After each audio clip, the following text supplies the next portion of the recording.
Bien hallados y queridos suscriptores, es un placer para mí volver a grabar con ustedes después de tantas semanas. No sé qué me pasa, que últimamente se me caen los libros. Se me ha caído hoy tres veces antes de grabar este vídeo, así que lo que se les estaba diciendo más o menos, lo primero de todo que quería hacer es algo que, aunque mi amigo, aunque John Wayne en esa película que tanto me cita el profesor Manuel Fonseca le dice al señor Pennell que no se disculpe, yo sí que lo voy a hacer. Se les prometió esta reseña a ustedes, que esta reseña la escribiría un servidor. La escribiría un servidor, ciertamente. Les prometí que esta reseña la escribiría un servidor ciertamente en el jueves y se ha tardado ciertamente. Y por cierto, no me termina de gustar que me sale así, que se quede así. Se les prometió ciertamente que esta reseña estaría para el jueves y ciertamente no he cumplido mi palabra. Así que por lo tanto, creo que lo justo es pedirle disculpas a nuestros suscriptores y a todas las personas que son asiduos a mi canal de YouTube. Y se les pide mi más sincero perdón por haber tardado tanto tiempo en escribir esta reseña y en subirla a mi red social. Si ustedes vieron el vídeo de el segundo unboxing que hice, ya les puedo garantizar que el día 22 o 24, después de mi encuentro con Juan Manuel de Prada, habrá otro unboxing. ¿Y por qué lo digo que habrá otro unboxing? Porque no, lo más probable es que sea el 23 de abril, y aprovecho ciertamente para felicitarles a ustedes las fiestas de Semana Santa, sean ustedes creyentes o no. Aquí en este canal somos muy creyentes, sobre todo Trumpy, que es el más religioso de toda la casa. Es la persona más religiosa de toda la casa y ciertamente se enfadaría mucho si no le felicitara a ustedes la Semana Santa. Le encantan las procesiones y el cine religioso aún más que a mí. Por cierto, quería decirles una cosa a mis suscriptores. Ciertamente me he planteado una cosa y eso dependerá de ustedes. Si ustedes desean que yo les dé una lista de cuáles son mis películas favoritas, mis peplum favoritos para esta Semana Santa, yo estoy dispuesto a dedicarles un vídeo para homenajear la pasión y muerte de nuestro Señor. Pasión, muerte y resurrección de nuestro Señor. Y estoy dispuesto a hacerlo, pero eso dependerá de ustedes. Decía que en el unboxing, si lo vieron, el unboxing que hice, el segundo unboxing, dije y comenté este libro, que fue el penúltimo en salir. Generalmente los voy poniendo de peor a mejor, y siempre suelo dejar los mejores para el final, para que así la emoción del espectador vaya increciendo según avance el vídeo. De este libro del padre James Agustín Hueta creo que hablé y dije que deseaba que fuera un éxito.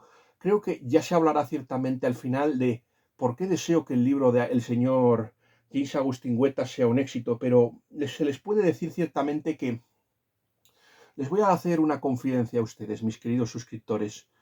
Hace muchos años, yo resulta que era amigo de varios escritores católicos estadounidenses. Y ciertamente, bueno, tenía relación con algunos de ellos. Y una de las personas que yo conocía es la escritora Eleanor Burr Nicholson, que escribió una trilogía llamada A Bloody Habit. Algún día supongo que tendremos que hablar también de A Bloody Habit, su hermano, The Brother Werewolf, que es la tercera parte, y la segunda parte. Y la tercera parte no sé cómo se llama, pero ya se indagará ciertamente sobre la tercera parte. Pues yo, aprovechando eso y que ciertamente me peleé con una periodista que escribía en el Alfa y Omega y en La Razón, me dije, mira, voy a hacer mi propia lista de escritores católicos y voy a mandárselos a todas las editoriales. Como ustedes pues, se pueden imaginar, no tuve ningún éxito al mandar la lista a ninguna editorial. A pesar de que las mandé a muchas, ninguna editorial se interesó ni puso en práctica ni quiso editar a ninguno de los escritores que yo había editado. En esa lista estaba el padre Hueta. Pero bueno, tuvo algún efecto positivo esa lista porque sin mi intervención, o sea, por ejemplo, el libro de Un hábito sangriento fue editado por la editorial Biblioteca Homolegens. Creo que ciertamente ya les he enseñado la edición española. Quiero decirles que tanto A Bloody Habit como este libro La octava flecha fueron editados ambos en la editorial Ignatius Press, ciertamente.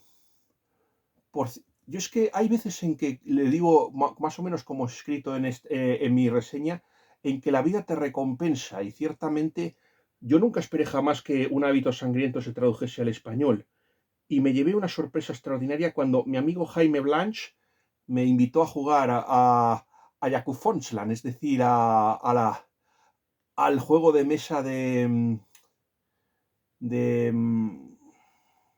Viaje al centro de la Tierra, inspirado en la maravillosa novela de Julio Verne, aunque no es de las mejores, pero no es de las que más me gustó, pero sí que reconozco que es muy interesante. Y bueno, y me enseñó dos libros. Uno creo que está editado en la editorial Palabra, creo que es de Johanna Marcus. Ese, bueno, no era lo que más me interesaba. Creo que había publicado Palabra una novela sobre San Sebastián que me interesaba más. Pero sí libro sí que me interesaba porque James Agustín Hueta, el padre Hueta, que por cierto es amigo mío en Goodreads, aunque no hemos hablado mucho, ciertamente, este libro lo tenía apuntado este autor en la lista de los autores que yo deseaba haber publicado en España. Lo tenía en esta lista, así que tener este libro en mis manos es ciertamente un hecho maravilloso, es como ver un sueño hecho realidad. No pueden ustedes imaginarse la felicidad que sentí cuando tuve este libro en mis manos y en mis brazos. Y yo lo que deseo ciertamente, como me dijo una amiga allá por el año 2006, lo que voy a hacer es compartirlo con las personas a las que amo, no solo con esta crítica, sino que lo voy a hacer con una de las personas a las que más aprecio, ciertamente. Bueno, ya he desvelado por desgracia la sorpresa final, así que ciertamente la editorial va a tener ciertamente, va a tener, bueno, la recompensa de que este libro se lo voy a regalar a una persona y además ciertamente voy a comprar otro libro para mí, porque este libro lo quiero tener. Yo no lo sé, pero este libro lo deseo tener también en mi editorial y yo creo que ya con esto les demuestro una cosa, y es que ciertamente este libro me ha gustado muchísimo. Vuelvo a repetir que tenía un argumento extraordinario. Este libro contaba, por ejemplo, el intento de dos de los héroes griegos, tanto Odiseo o Ulises, vamos a llamarlo Odiseo, porque es que si no se va a complicar mucho la cosa si utilizamos el nombre latino, como Diomedes o todos los grandes personajes o de los grandes héroes de la Ilíada, tratan de escapar del infierno de Dante. Ya les dije que el tema es muy sugestivo y esta obra es ciertamente un tributo y un homenaje a la obra tanto de Homero como de, por ejemplo, Dante. Que ciertamente Dante puede tener algunas pegas. Hay gente que aunque consideramos que la Divina Comedia es teológicamente y artísticamente una belleza y teológicamente, paradójicamente ortodoxa, debe tenerse en cuenta una cosa que echa a mucha gente para atrás con respecto a la Divina Comedia, y es que Dante empezó su vida siendo un güelfo y al final acabó sus días siendo un gibelino y desterrado. Y acabó siendo un fortísimo enemigo del papado. Yo creo que solo había algo que odiaba más que el papado, y era a la dinastía de los Capeto de Francia, que era a quien más odiaba. Y llegó a apoyar, por ejemplo, al emperador Enrique VII. No sé si llegó a vivir en la época de Luis IV Wittelsbach. A Luis IV Wittelsbach creo que le apoyaron, por ejemplo, Marsilio de Padua y no sé si también Guillermo de Ockham. Con eso se lo estoy diciendo todo. Algún día hablaremos un poco de ese tema, de Guillermo de Ockham, pero no hablaremos ciertamente del nombre de la rosa. Yo quiero decirles que el nombre de la rosa, a pesar de que Humberto Eco es un escritor muy anticatólico, yo estoy en deuda con Humberto Eco por una razón. Vamos a ver, yo estaba a punto de tirar la toalla con mi tesis doctoral y estuve a punto de rendirme porque no veía manera de cómo sacar la tesis doctoral.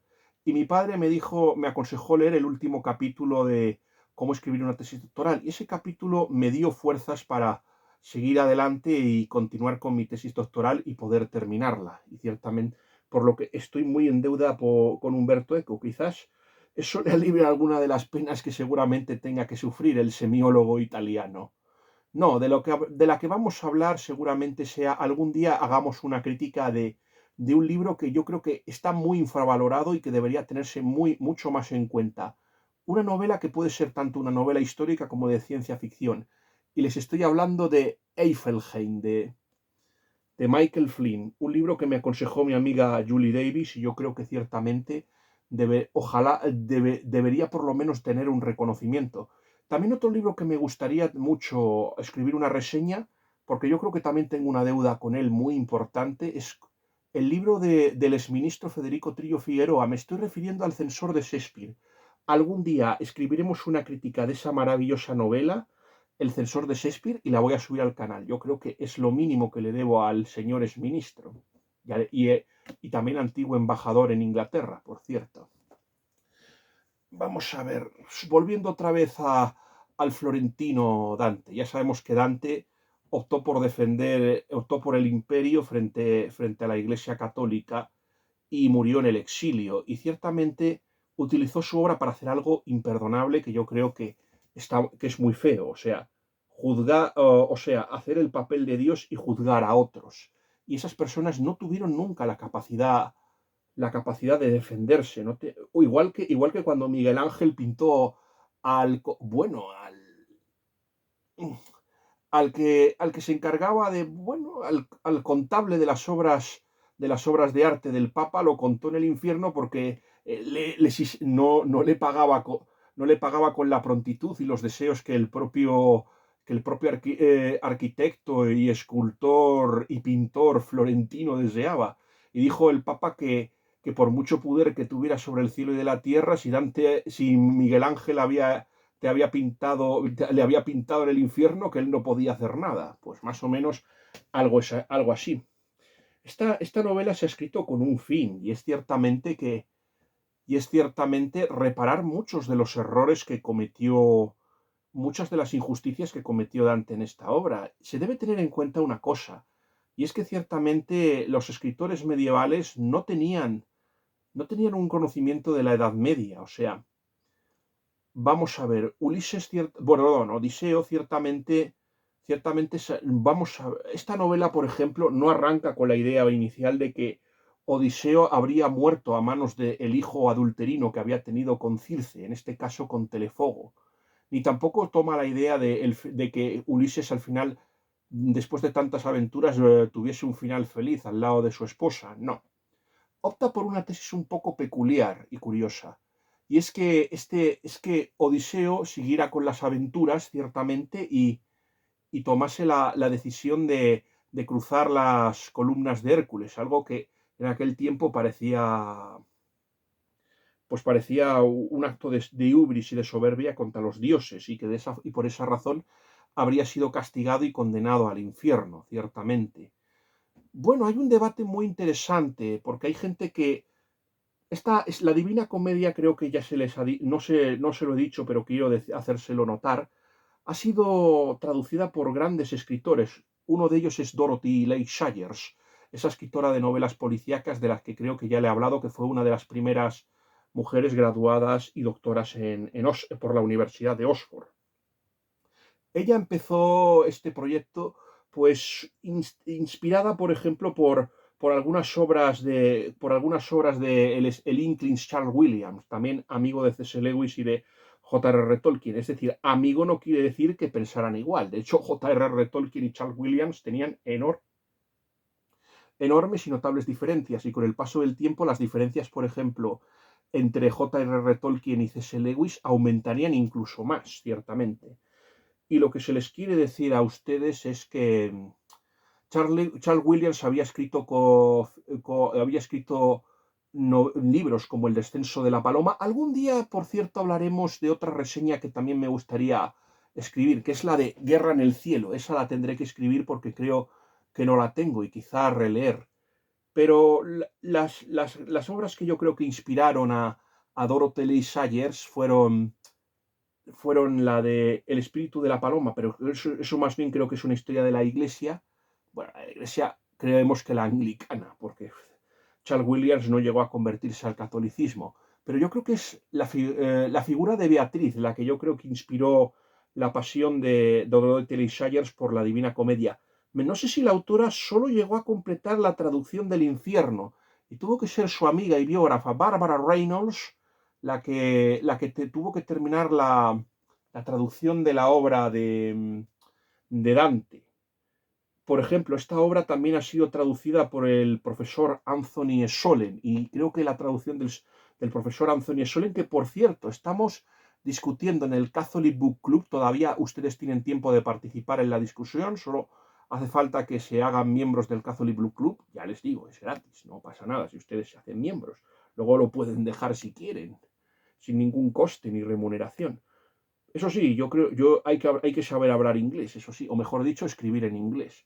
Pero bueno, siempre pueden ustedes utilizar el Microsoft Word como hace un servidor para mejorar un poco las traducciones o acelerarlas, o poder expresar lo que ustedes quieran, mucho mejor.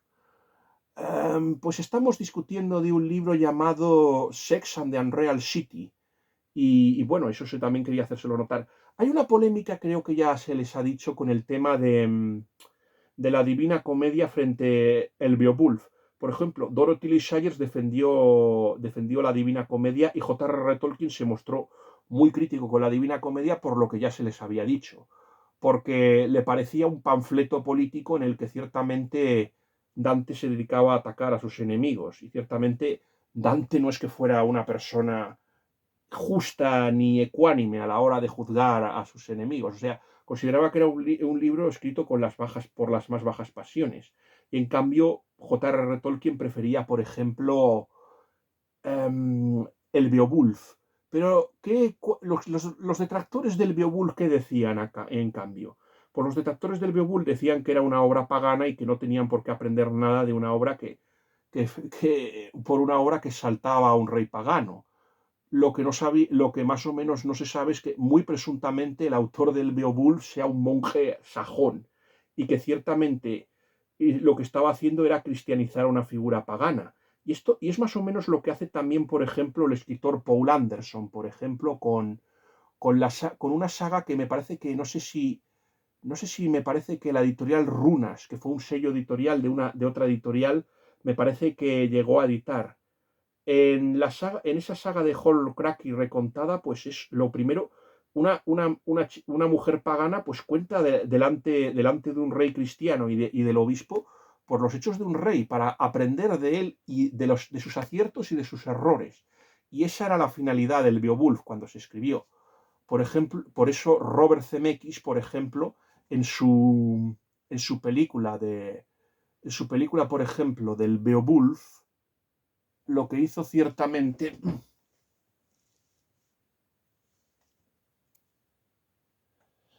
en su película del Beowulf, lo que hizo que fue, bueno, en la película del Beowulf participó como guionista Neil Gaiman, en la película de Beowulf.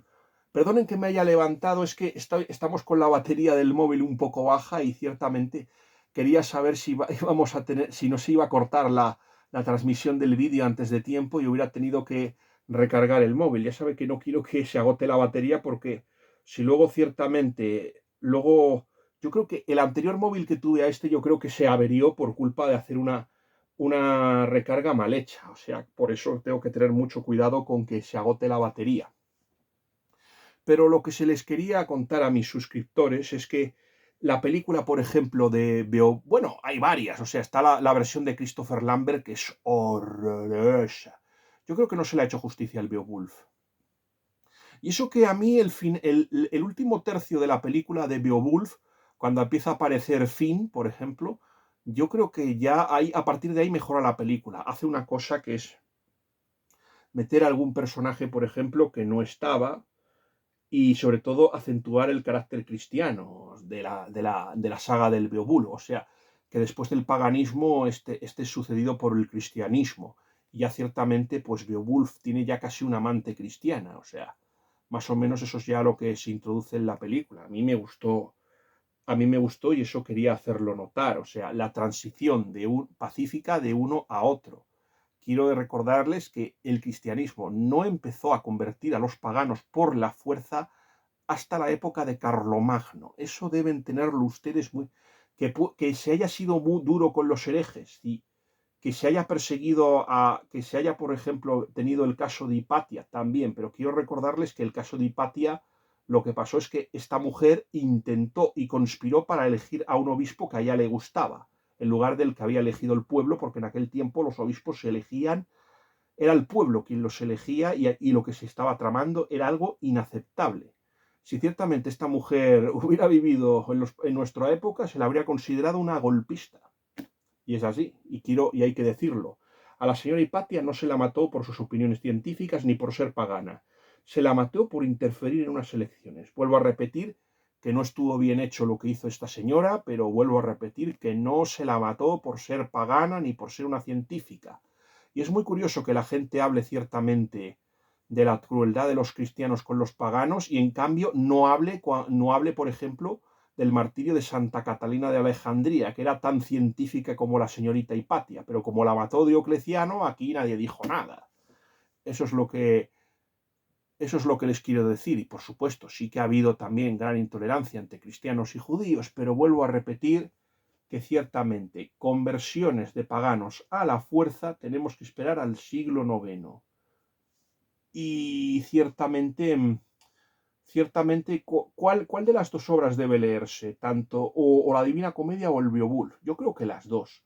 Las dos son maravillosas. Yo creo que la Divina Comedia de Dante está maravillosamente bien escrita y su teología, paradójicamente, aunque haya sido escrita por una persona hostil a la Iglesia, es una teología inspirada sobre todo en las órdenes mendicantes, especialmente en la teología tomista, por ejemplo. Y eso es lo que tienen ustedes que saber. Y por lo tanto, teológicamente es ortodoxa totalmente la Divina Comedia de Dante. Sobre todo, el paraíso es una maravilla. Ciertamente, al principio la mayoría de la gente piensa que la mejor parte es el infierno, pero según va creciendo y madurando la gente se da cuenta de que la mejor parte es ciertamente el paraíso de Dante. Pero yo creo que, y luego respecto al Beowulf, pues hombre, yo sí quiero decirles que también se debe leer el Beowulf. Y yo creo que es un ciclo épico tan grandioso como podría ser la Odisea. Yo cuando era niño la leí el Beowulf y me encantó, ciertamente. Guardo un gratísimo recuerdo del Beowulf y de todas sus grandes hazañas, de las luchas contra Grendel. Yo ya les he dicho, la idea ciertamente era extraer enseñanzas positivas del paganismo y ciertamente quiero recordar que una de las grandes personalidades que más ha ayudado a conocer los mitos paganos fue un obispo. En este caso, el obispo Snorri Sturluson, que fue el autor de la Edda Menor. También eso debe tenerse muy en cuenta y eso es lo que nuestros suscriptores no saben. Pero yo creo que si hay un escritor que le ha hecho un homenaje maravilloso. Bueno, vamos a ver, ha habido varios homenajes y varios tributos a la Divina Comedia. Uno de ellos podría ser nuestro Francisco de Quevedo con Los Sueños. Otro podría ser el escritor polaco del siglo XIX, Zygmunt Krasinski. Pero ciertamente, yo creo que el que creo que ha hecho el mejor homenaje a Dante, yo creo ha sido, por ejemplo, el escritor también florentino Giovanni Papini. Giovanni Papini es uno de los escritores que tienen mejor prosa y más talento literario. Y no solo eso, es un hombre cultísimo. Cuando era joven y era un ateo y también filoanarquista y tenía una idea nietzscheniana. Nunca pudo superar el odio, por ejemplo, a Platón y a los filósofos griegos, pero aún así era una persona muy culta y tuvo la intención de escribir una enciclopedia compilando todo el saber de la humanidad, ciertamente. Y escribió obras maravillosas. Yo creo que el profesor Manuel Fonseca se enfadaría conmigo si no les recomendase a mis suscriptores Gog y luego su secuela, que es el Libro Negro. Y ciertamente, ahora que estamos en Semana Santa, yo les recomiendo ciertamente, yo creo que la última editorial que me parece que tradujo La vida de Cristo de Giovanni Papini fue UNSA, pero ya les digo, no se arrepentirán de leerla. Es una de las mejores biografías de Cristo que se ha leído nunca.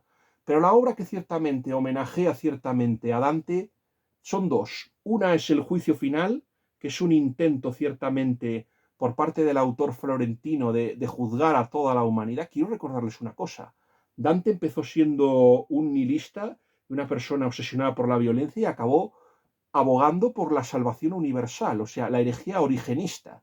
Es decir, es algo que, por ejemplo, el escritor Félix Herraiz García padre de mi amigo Lafu, ha insistido mucho en su obra. Es verdad que él y yo tenemos algunas diferencias y lo analizaremos, pero yo prácticamente recomiendo el libro de parábolas Senderear. Primero para que conozcan la vida rural y para que vean el cristianismo en acción, porque ciertamente les inducirá a orar bien. Pero yo creo que ustedes deben conocer la teología, pueden hacer las dos cosas y ya hablaremos de ese tema cuando me toque a subir bueno, escribir la reseña en primer lugar y luego subirla a este canal. El libro se llama Senderear y ha sido editada por Círculo Rojo. Ya hablaremos de Círculo Rojo porque no será la única obra de Círculo Rojo que voy a reseñar. Ya al final del vídeo se hablará de las obras de mis próximas reseñas literarias y también de mis próximos vídeos, que no van a ser todos reseñas literarias. Pero lo que quería decirles es que bueno, sí, compartía el tema de la salvación universal junto con dos escritores, George MacDonald, a pesar de que George MacDonald era implacable con los villanos de sus cuentos. Generalmente, a pesar de que creía en la salvación universal, le suele dar un final violento y sanguinario. Y luego, por cierto, está ciertamente esta escritora tan interesante llamada Madeleine L'Engle, que es la autora del cuarteto o del quinteto. En este caso, es la primera parte del cuarteto, es por ejemplo La arruga en el tiempo, ciertamente. Bueno, más o menos es la parte de los Murray. Creo que luego tiene otra parte que cuenta un poco la historia de los O'Keefe, también con varias fantasías. Es muy interesante Madeleine L'Engle. Yo le he leído las tres primeras. Creo que hubo Travesía del Océano, que creo que ha editado las tres. El cuarto libro, que es el del diluvio, en el que aparece los hermanos de Meg Murray, bueno, bueno, los otros dos hermanos gemelos, no se editó, pero los tres primeros sí que se editaron. Incluso ese que analiza la historia de los O'Keefe y de los Murray, que hay un poco, o sea, si usted es bueno, va a seguir siendo bueno y sus antepasados van a seguir siendo buenos. Y si usted es malo, si sus antepasados fueron malos, usted va a ser malo. O sea, yo eso no me lo termino de creer, pero bueno. Pero nos estamos distanciando. Yo creo que la obra que yo creo que mejor no es el juicio final, aunque es un homenaje explícito a la Divina Comedia, sino una biografía que yo compartí en mi Instagram, ciertamente, y se llama Dante Vivo. Yo creo que es una biografía maravillosa de Dante, y maravillosamente bien escrita también. Y yo creo ciertamente que si hubiéramos podido decidir, si yo hubiera escrito la Divina Comedia y hubiera podido decidir el destino ciertamente del escritor fiorentino, creo que habría decidido lo mismo que decidió Giovanni Papini, ciertamente. Habría tomado la misma decisión que él. De Homero no voy a decir mucho, ciertamente, porque si yo tuviera que seguir con Homero, esta crítica se alargaría. Bueno, primero ya es que la batería, en fin, ya saben ustedes que la batería, vamos a comprobar a ver cómo está. Bueno, no está mal. Todavía se puede ciertamente seguir con ustedes algún ratillo más. No, pero Homero, aparte de la Ilíada y la Odisea, merece ser conocido por otras dos obras ciertamente muy interesantes, como son La Cipriada y algunos poemas homéricos, y sobre todo esa especie de parodia interesantísima y divertida, protagonizada por dos animales, en este caso la batracomiomaquia. Es una lucha, pues cuenta la misma historia que la Ilíada, pero en realidad los personajes son sustituidos por ratones y por ranas al final. Y al final es muy divertido, porque al final más o menos tienen que intervenir los dioses para parar el exterminio de uno de los dos animales frente al otro. Es enormemente divertido. Hay, por ejemplo, ciertamente homenajes a la Odisea, ciertamente. Yo creo que está ciertamente un libro de mi amigo Daniel McInerney, que llegó a escribir en su juventud, pues una historia en la que los troyanos se enfrentaban a los vikingos, por ejemplo.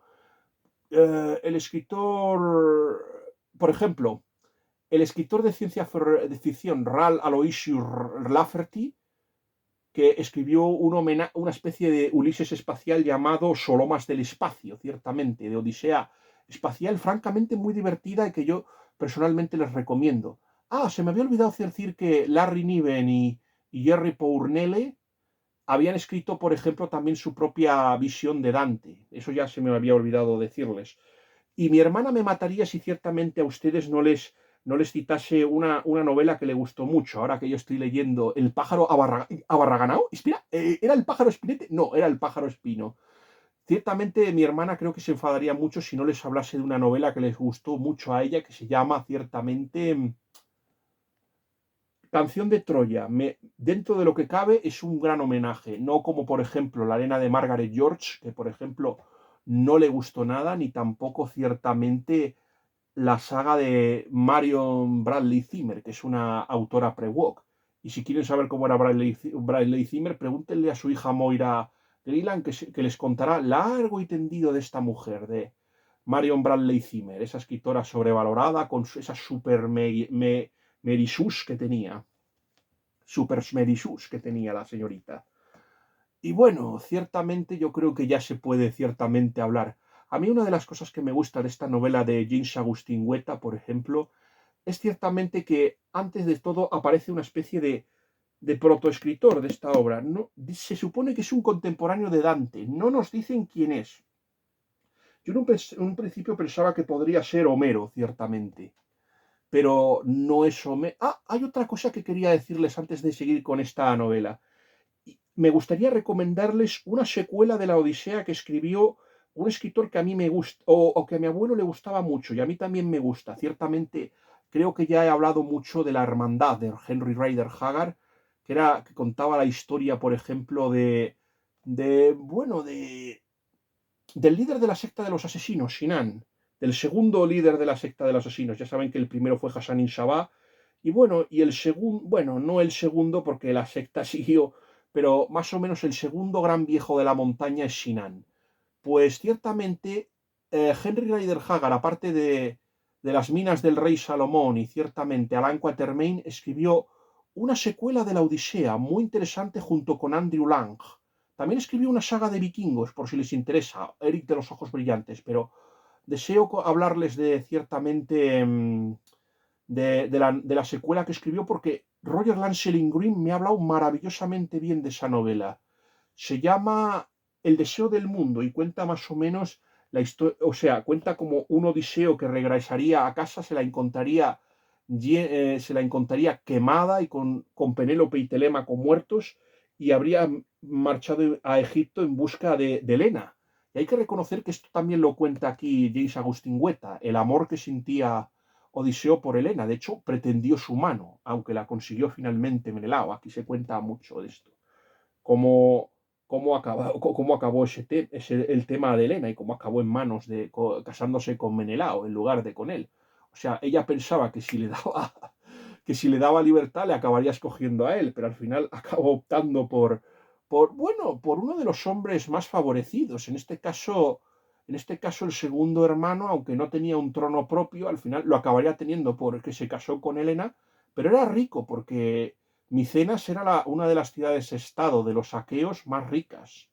Los acaés, creo que aquí se les llama un poco acaés, pero bueno, vamos a seguir con la novela. Se supone que hay una especie de protoautor que aquí nos cuenta un poco que había ideado esta novela ciertamente para ver si él, porque él había sido una de las víctimas de Dante y para solventar los errores administrativos, es decir, que Dante había condenado a muchas personas inocentes que no merecían estar aquí. De hecho, una de ellas, Celestino V.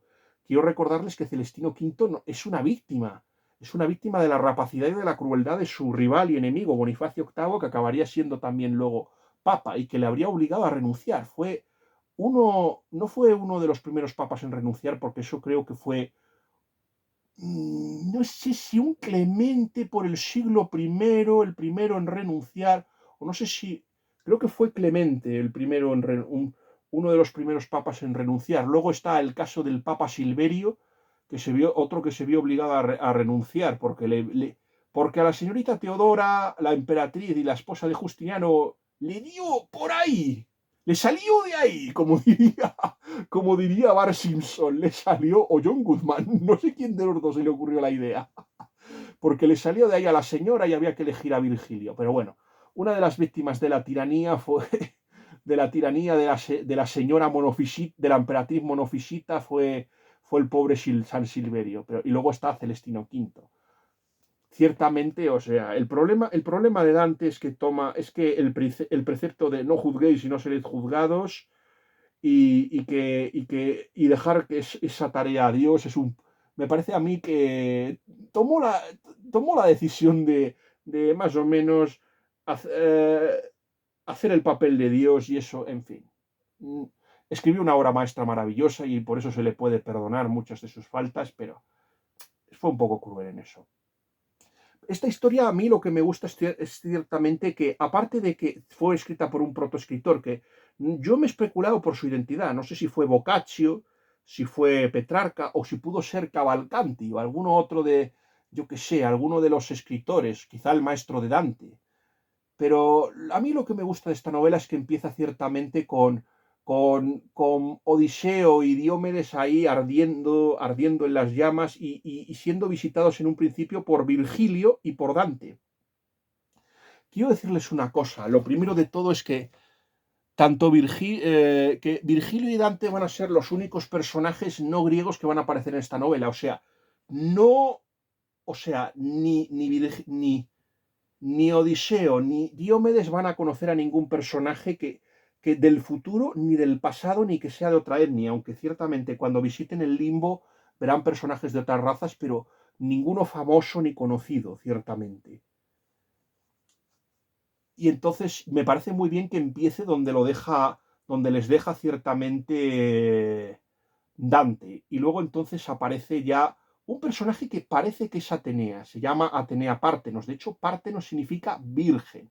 Y entonces les libera de las llamas tanto a Odiseo como a Diomedes, y ciertamente les da las armaduras pero en lugar de darles armas, lo que le da a Ulises es el arco con el que mató a los pretendientes en la prueba final y 8 flechas.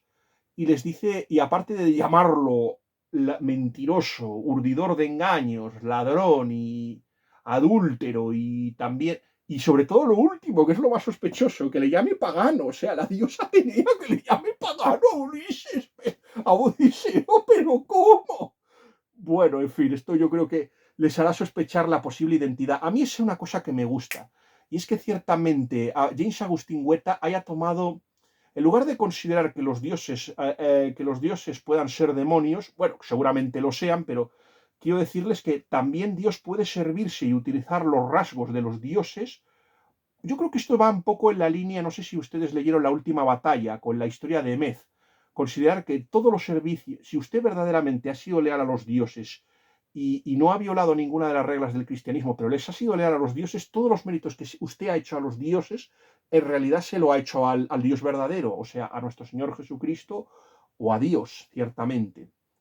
Y eso es lo que más o menos le pasa a Emez con Aslan, y yo creo que es la línea que yo creo que más o menos aquí sigue el padre James Agustín Hueta. Ciertamente, antes de marcharse, la Atenea Pártenos le revela y le dice que actúe más con clemencia que con justicia.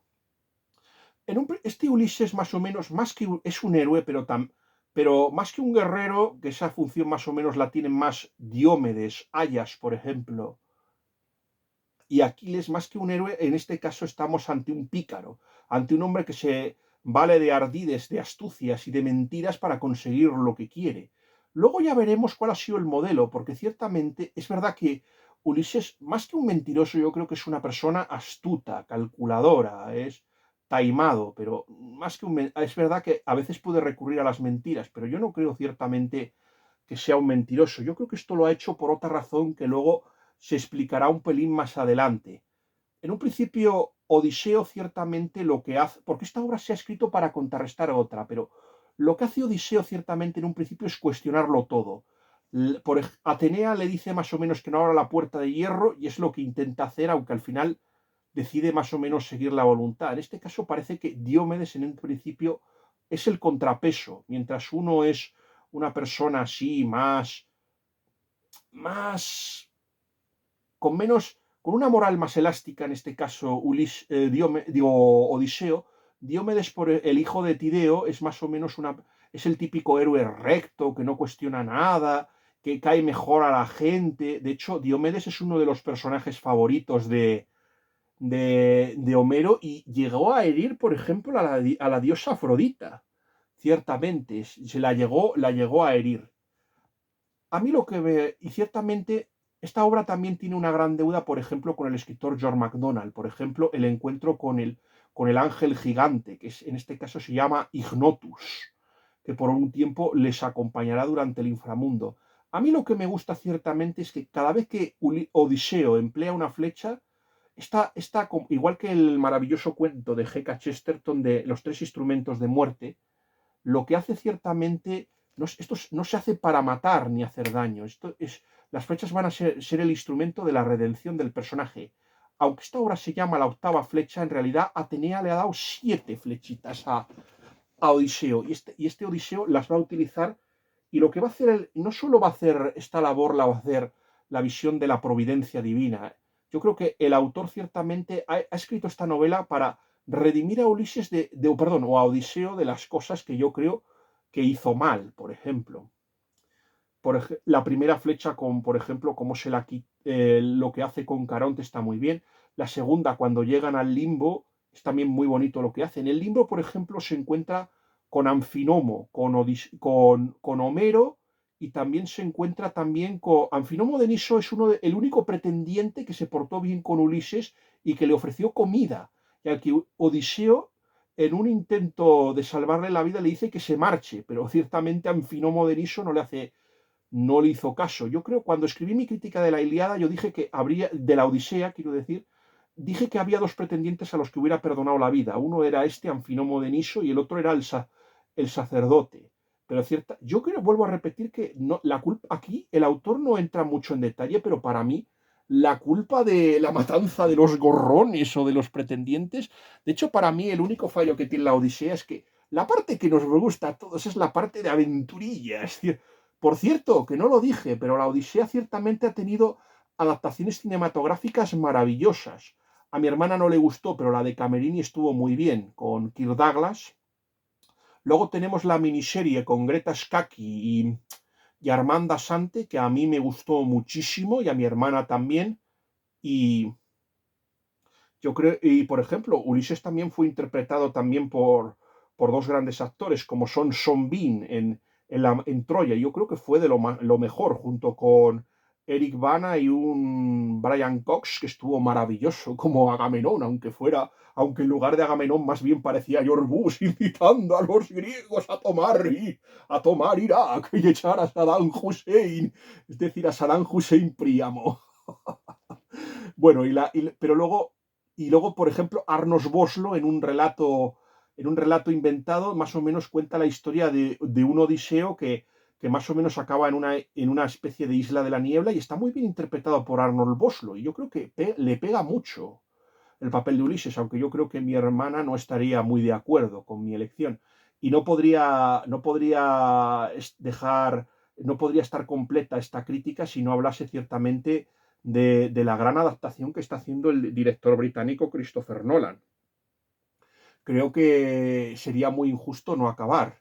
Este personaje va a ser interpretado por Matt Damon, que también es un especialista en sobrevivir, como demostró, por ejemplo, El Marciano, que también está basada en una novela de Andy Weir, bueno, el Doctor Mann, por ejemplo, que salía en la novela, en la película Interstellar también, ciertamente. Yo creo que lo que más me gustó del Limbo fue eso. Y es que luego tiene la descripción, por ejemplo, del infierno y de las diferentes regiones, también está muy lograda y muy conseguida. Yo creo que esta obra es un tributo, un muy buen homenaje. No era fácil mezclar los 2 mundos, tanto Homero como ciertamente el de Dante, y yo creo que lo consigue maravillosamente.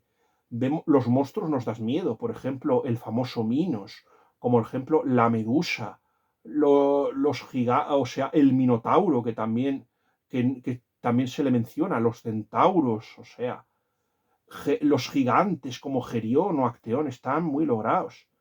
Y hay criaturas, la Medusa también. Por ejemplo, a mí el duelo con la sirena, no la sirena precisamente de Christian Andersen, sino un ser horrible que te hechiza con su canto. y que es monstruoso, que más parece un reptil que en fin, que un personaje de carne y hueso. A mí esa parte también me gustó. Ahí es cuando se deshace de la tercera flecha. La cuarta también. O sea, cada vez que el personaje Odiseo se desprende de una flecha, ciertamente empieza a haber un cambio en él.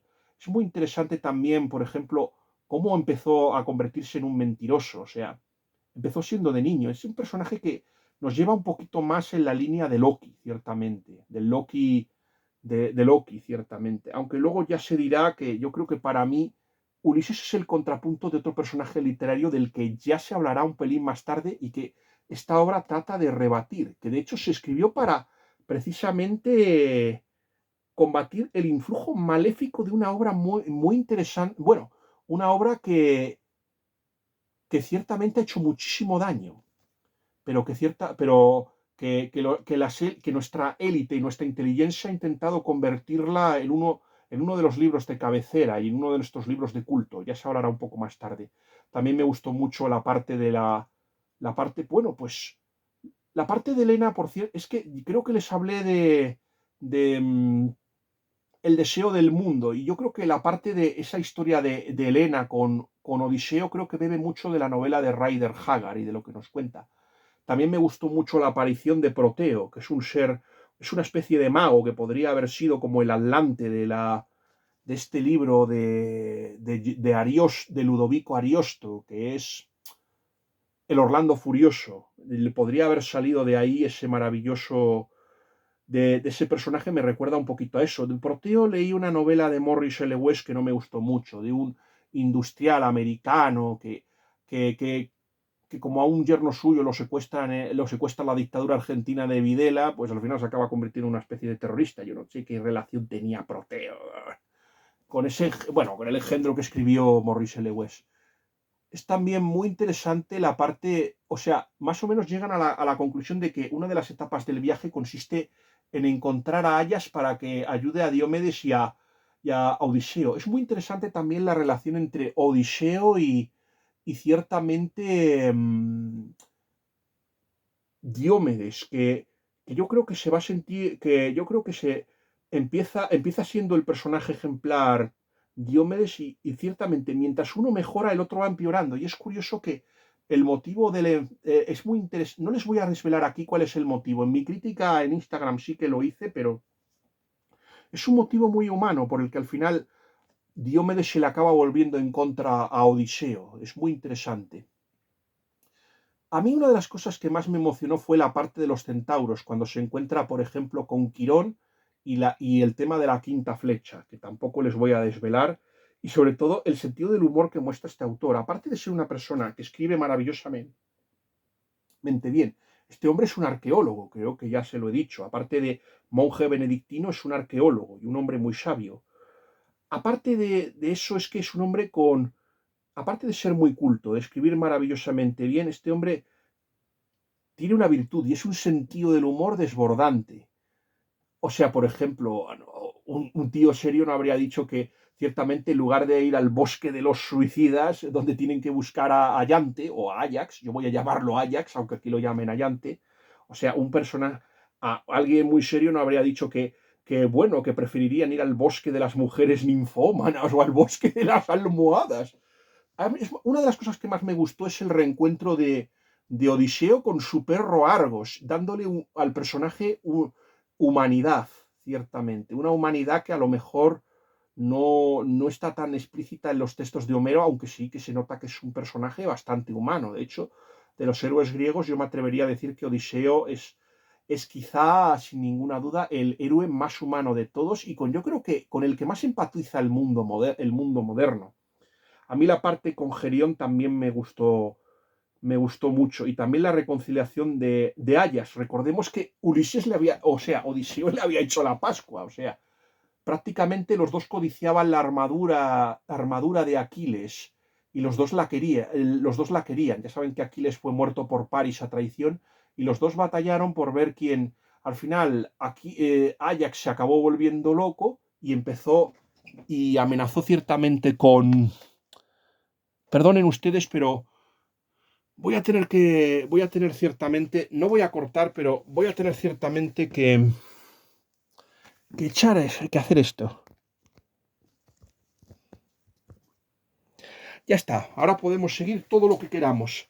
Sí, lo han adivinado ustedes, se me estaba acabando la batería del móvil y hemos tenido que cargarlo. Ya les dije que no se quería tener ningún disgusto. Y así que gracias a esto podremos seguir ciertamente con esta crítica. Se está haciendo más larga que un día del pan, pero eso es bueno por una sencilla razón. Si yo estoy hablando mucho tiempo de un libro es que me gusta muchísimo, ciertamente, y que estoy disfrutando vivamente hablando de él. A mí la parte de Gerión me gustó mucho y el descenso al Tártaro, las partes más recónditas del Hades. O sea, del Tártaro creo, ya hay un libro maravilloso de mi amigo Jaime Blanch, donde ya hablamos un poquito de lo que representaba el Tártaro, que ahí están los peores.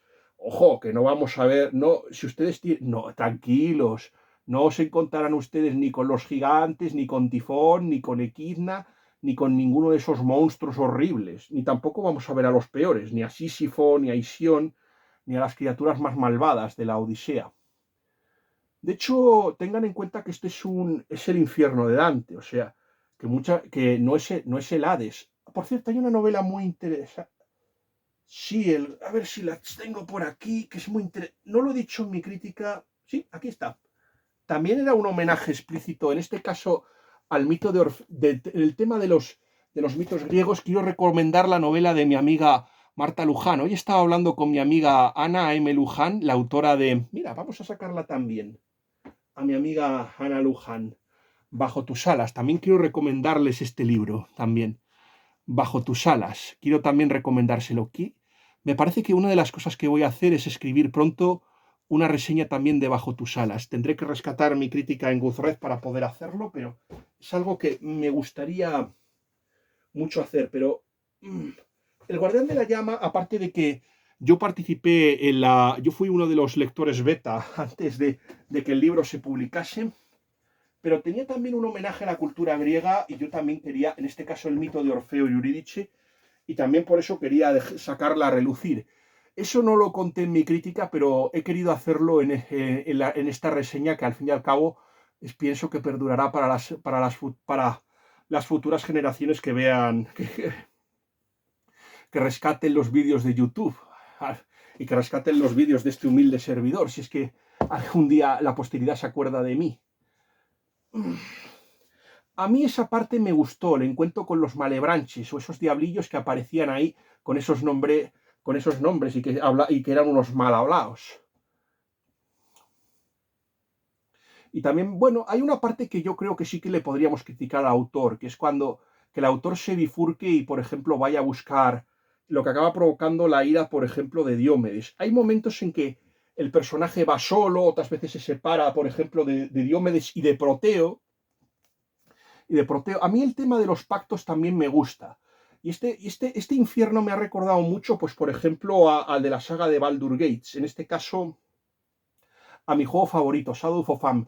Lo que tienen en común, por ejemplo, la octava flecha y Baldur Gate 2, Shadow of Am, es que, es que aquí se cosecha lo que se siembra. Es decir, si usted ha obrado al mal, obtendrá usted maldades. Pero si usted ha hecho el bien, obtendrá ayuda y ciertamente y todo el bien que ha recibido lo recibirá usted multiplicado. Y eso es lo que me gusta tanto de Baldur Gate 2, Shadow of Fan, como de la octava flecha. Y también hay un juego de rol. Por cierto, creo que ahora es la jornada de las Netcon y les animo a participar en las Netcon, que es un festival de juegos de rol que hay, y en el que creo que está mi amigo Turbiales. Yo no sé si voy a poder estar este año animando a mi amigo Turbiales como usuario, pero sí que me gustaría poder estar con él y ayudarle si lo necesita.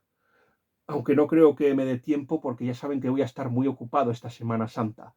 Pero lo que se les quiere decir ciertamente es que, por ejemplo, a mí eso, no lo dije en mi crítica, pero tenía que haber dicho lo de Autolicus, que para mí que se distrajera o que participara en esas cosas, yo creo que le resta un poquillo de valor a la novela, pero con todo sigue siendo un buen libro. Yo creo que es uno de los pocos fallos que ahí le puedo achacar.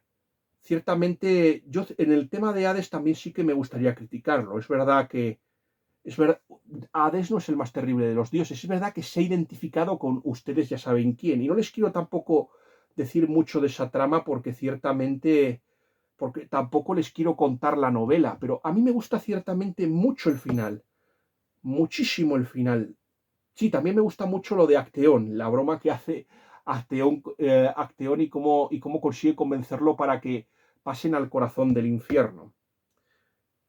A mí me gusta ciertamente cómo se resuelve el problema final y ciertamente que al final ciertamente no, bueno, sí, o sea, es algo muy natural, o sea, o sea, que el héroe no termine acabando con, yo qué sé, ya saben, hacer algo que es imposible, o sea, yo creo, un ser humano puede luchar o enfrentarse a ángeles, pero yo creo que matarlos es imposible, y a mí, ciertamente, eso es lo que ciertamente me gusta, que haya optado por la solución que a mi modo de ver ha tomado.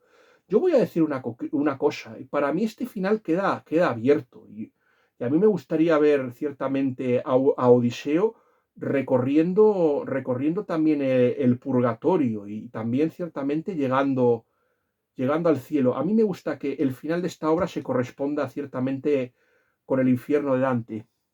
¿Hay alguna cosa que, por ejemplo, podría decirle? O sea, por ejemplo, que personajes como Nausicaa o, por ejemplo, o Calipso, que Calipso más es para mí la verdadera responsable de que Odiseo no tarde tanto en llegar a su Ítaca, que tarde tanto en llegar a su Ítaca para mí es la responsable. O sea, le culpamos ciertamente al Cíclope y a Helios de que le comiera al dios al que le comieron el ganado, de ser los responsables de que Ulises no llegase a Ítaca, y para mí la verdadera responsable es Calipso, que lo retiene 5 años ahí, ole, casi 8 o 9, le retuvo un montón de años ahí en su isla porque se había enamorado de él.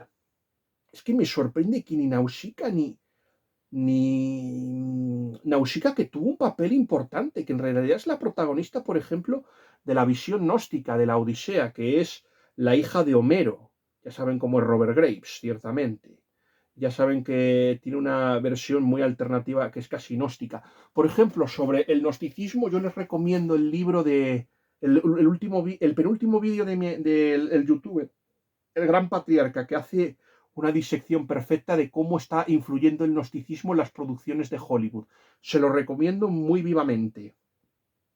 Por ejemplo, yo no entiendo, por ejemplo, por qué van a buscar a Ayas y no a Aquiles. Aquiles habría sido mucho mejor, una mucho mejor alternativa. Ayas es un gran guerrero, pero es que Aquiles es muchísimo mejor guerrero incluso que Diomedes o el propio Ayas. Yo no entiendo. Hay personajes como Tersites o el otro Ajax, el menor, que, por ejemplo, no aparecen.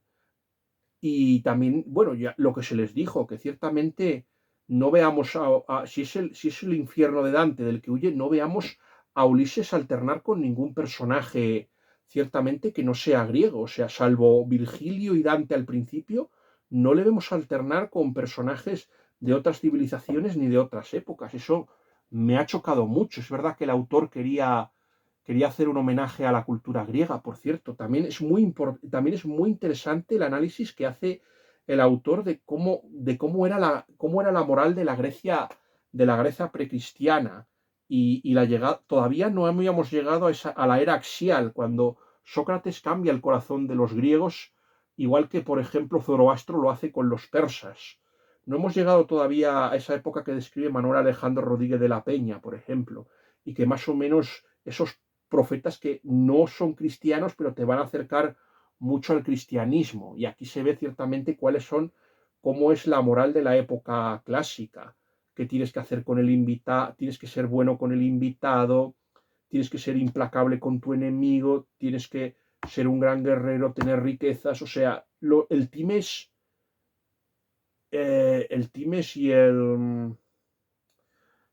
bueno, sí, y el Cleos, ciertamente.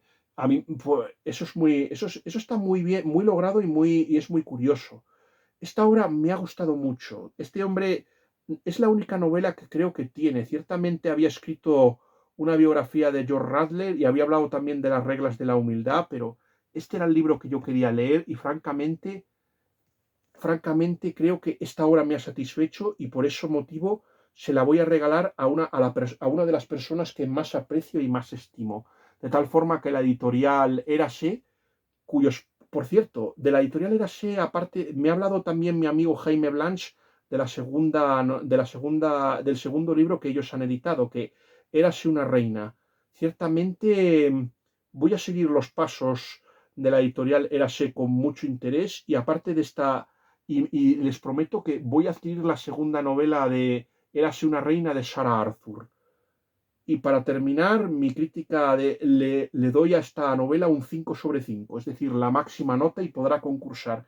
Posiblemente pueda estar en mi lista de los 5 mejores libros. En cuanto a lo que mi vídeo 50 tengo pensado que sea un vídeo de acción de gracias porque ciertamente hemos llegado ciertamente a 5.000 visualizaciones en el vídeo. 3 amigos hablan de ciencia ficción y quiero hacer un homenaje al mismo. Y ciertamente si ustedes en la cajita de comentarios desean que hable de mis películas bíblicas, bueno, no bíblicas, o sea, mis peplum favoritos en esta Semana Santa, estoy dispuesto a hacerlo, pero tienen ustedes que desearlo, ciertamente, y ver este vídeo y dejarlo en mi cajita de comentarios. Aparte de eso, mis futuras críticas, la siguiente crítica ya les puedo decir que va a ser Óleo, de la hija del actor Andrés Pajares, también está Maricielo Pajares. Esa novela también ha sido editada en el Círculo Rojo. Luego escribiremos la reseña de Al salir del infierno de John Franklin Bardeen, el único libro que de momento ha suspendido. Y la última crítica que se está pensando escribir va a ser ciertamente Criadas y señoras de Catherine Stockett. No les entretengo más, que Dios los guarde a todos, especialmente a mis suscriptores.